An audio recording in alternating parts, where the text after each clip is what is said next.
Disclaimer. Remember when our greatest fear was a pack of murderous clowns that probably never existed? I miss those days. Now tell me if this sounds familiar. A group of rebellious teenagers who partake of giggle water, boning, and Martha Jane cigars become the target of somebody's latest hobby: ruthless homicide. The villain is usually a blade-wielding psychopath with deformities and or a mask, whose greatest passion is finding the most absurd method of extinguishing life. But unfortunately for them, these horny teens they've been targeting have a shy, introverted, and probably virgin friend who's able to fight the villain off thanks to the power of adhering to the conservative status quo. And right when it seems like the evil has been vanquished forever, it comes in for a last-minute jump scare that'll fuel at least a half-dozen sequels before the end of the decade. Now, if that sounds incredibly formulaic, then congratulations! You've noticed that nearly every movie after Halloween has been trying to copy its success, thus making the subgenre incredibly formulaic.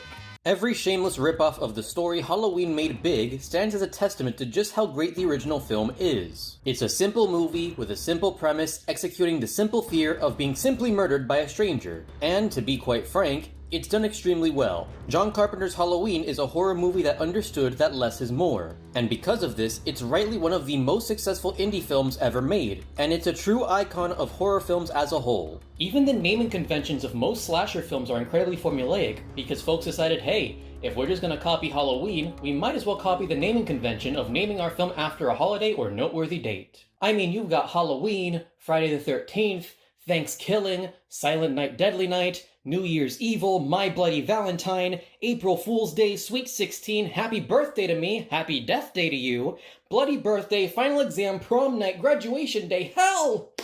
Half of these aren't even movie names! These are just things that are naturally scary if you suffer from anxiety. Next, you're gonna tell me I have to watch out for Cujo 2, National Puppy Day. So as Halloween time fast approaches in this timeless void known as the year of our Lord 2020, I am once again reminded of my favorite slasher film. And it seems like every time I go to recommend it to someone, they have to come back to me and say something like, "Oh yeah, isn't that kind of fucked up boring movie that Rob Zombie made in the 2000s? Now, there's a video on this channel bashing the Rob Zombie remake of John Carpenter's fantastic film, which I don't remember making, but it's on this channel, so apparently I must have recorded it at some point. But anyway, my point is, John Carpenter's Halloween is so great, there's not even a sequel that lives up to the expectations set by the initial entry into the series. Or is there? Now, back in 2018, Blumhouse decided they were going to release their own continuation of the Halloween franchise by rebooting it with a direct sequel to the original film. Now this, of course, has never been attempted before, especially not in 1981, 1988, 1998, or 2007. Not every franchise can boast a sequel that matches or surpasses the original. If you doubt that, you can ask Busta Rhymes if his showdown with Michael Myers left a positive impact on the franchise. But damn it, Hollywood was gonna make sure that it happened. And they tried so hard on this reboot to Halloween that they almost made the Terminator 2 of slasher films. Almost. Let's discuss.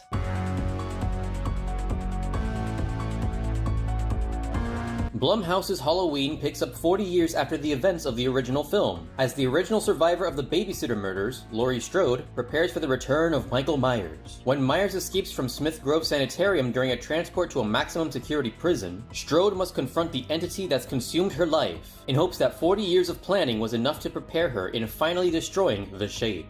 Blumhouse's Halloween is held in high regard for more than its killer score, its mimicry of John Carpenter's directing style, for making Michael Myers scary again, and for ditching all the weird tenues that the sequels of the original film had made. And much of that success comes from how the sequel echoes the past events and themes of the original film, without being a simple remake, reboot, or rehash of the original story. With John Carpenter's Halloween being both the origin of many horror conventions, and the basic blueprint of nearly every major slasher film following its release, this film asks a crucial question: what happens to the final girl after she survives? The answer is relatively fulfilling in Jamie Lee Curtis's portrayal of Laurie Strode. Seeing how this horrific freak event from her young adulthood has ravaged the rest of her life makes the story of Laurie Strode utterly tragic. Laurie's been left unable to make or maintain healthy relationships due to her chronic fear of Michael Myers. She's been through multiple divorces, and she's lost custody of her child because she prioritized training her to murder the Shape over giving her a legitimate, healthy childhood. And then there's her house, a veritable fortress rigged top to bottom in booby traps, which boasts a floor plan that's suspiciously similar to the house that she fought Michael in way back in the Halloween Halloween of 1978. She even boasts an arsenal of guns that make doomsday preppers blush. She's a victim suffering from severe PTSD, living with the fear that Michael's waiting to finish the job he started back in 1978. And it's a gripping progression of a once simple character. See, in the original movie, Laurie was just a girl who was in the wrong place at the wrong time, and Blumhouse's sequel understood that this is far scarier than making her Michael Myers' long-lost sister that he needs to kill because some druids put a blood hex on Michael.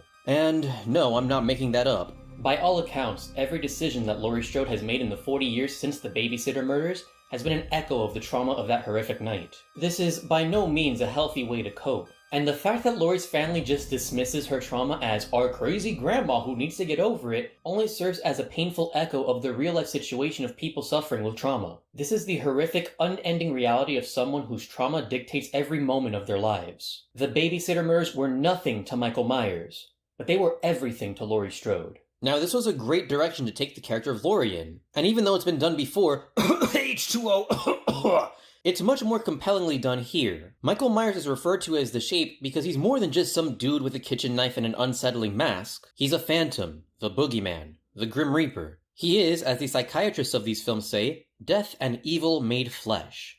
Oh, don't worry, we're gonna get to him in due time. Halloween is about more than just our fear of becoming the victim of stranger danger. It's about the realities of fear itself. Hang on. Hello?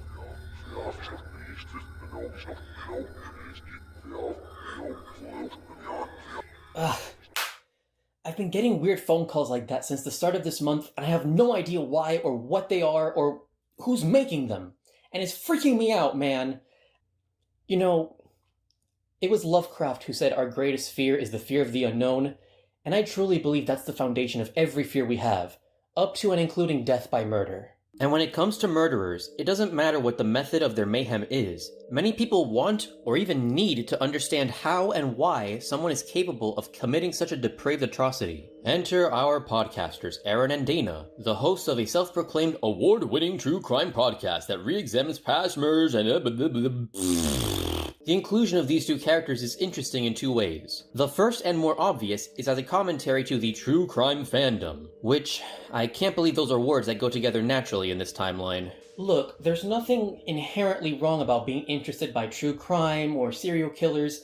After all, our morbid curiosity demands that we slow down whenever we see any deadly car crash at an intersection, for example. However, there's a stern difference between being fascinated by the court proceedings of capturing a killer or the psychological state that caused someone to do something horrific, and it's another thing to sit down and make body pillows and fill diaries with love letters to mass shooters and serial murder rapists. Our podcasting duo are one of those types of true crime aficionados that straddle the line between being genuinely curious about the nature of crime and making a fetish out of horrific violence. I mean, just look at how they describe the murders of Michael Myers. As she sat combing her hair, unaware, her 6-year-old brother crept in quietly with a kitchen knife. He then proceeded to slice the base of her skull, scraping her spinal cord. When she turned, raising her hands in self-defense, he continued stabbing into the nerves and arteries of her palms, penetrating her heart.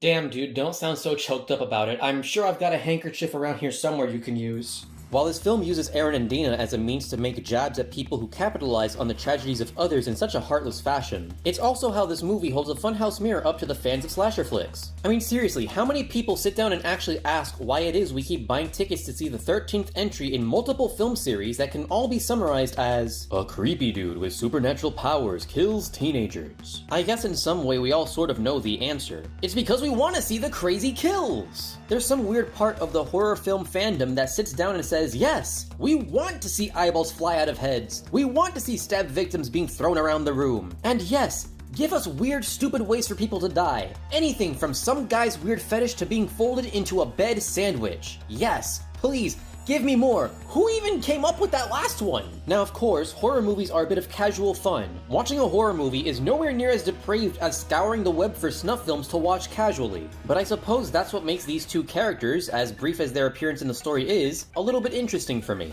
But then there's this guy. The so-called new Dr. Sam Loomis, Dr. Sartain. Okay, so just a quick note here.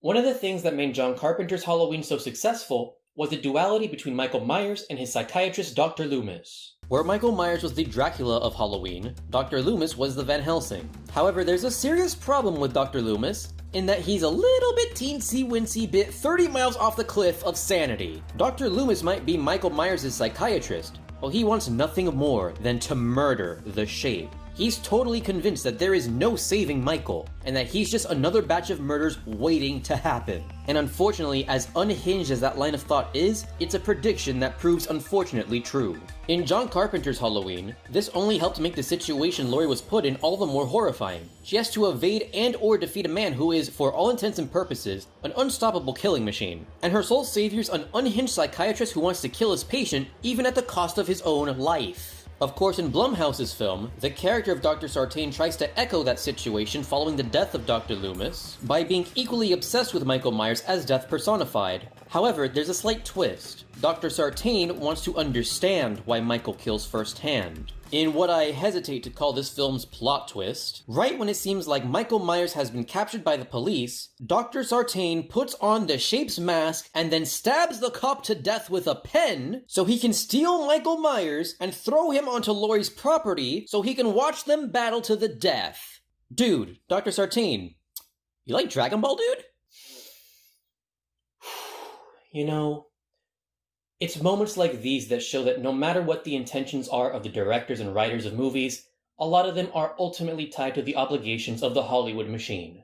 Blumhouse's Halloween could have been a fascinating character study, observing how trauma affects us and its hereditary nature. Imagine if this film followed Laurie, a woman who for the last 40 years has prepared for the inevitable breakout of Michael Myers, and when he does break out, he never crosses paths with her. And all of her preparation was for nothing. He never tracks her down, he never stalks her, he doesn't even care that he's being hunted by that woman he almost murdered 40 years ago.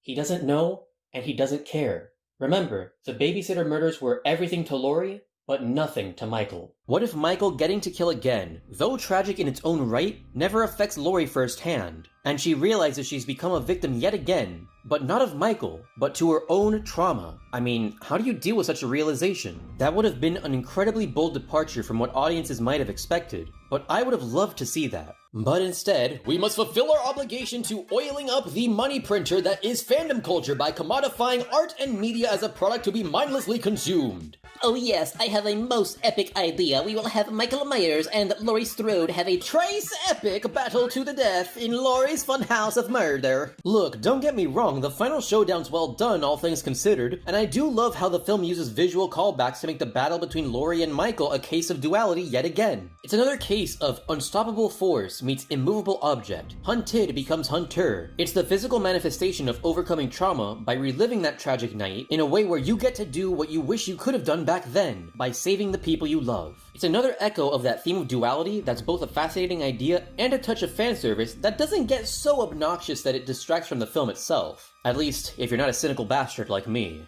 I only wish they could have built up to this event naturally instead of, you know, pulling this Deus Ex Machina I want to be like Michael too bullshit out of your cloaca, Dr. Sartain, you fucking pigeon! Writers, please take note. Sometimes you have to write your stories backwards in order to avoid really stupid twists like this to get to the ending that you wanted. Because let me tell you, watching this twist happen in the theater when it came out 2 years ago made my soul leave my body and go on a walk for a minute to blow off its steam. This plot twist feels like the first solution that the writers came up with when it came to getting to the ending they wanted for this movie.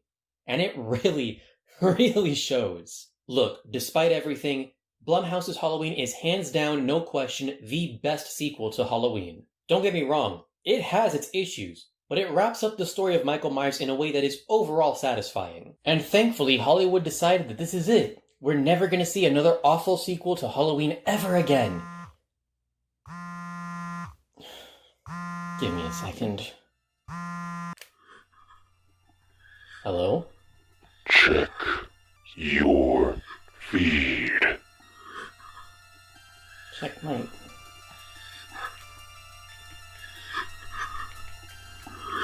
You don't believe in the boogeyman? You should. The saga of Michael Myers and Laurie Strode isn't over.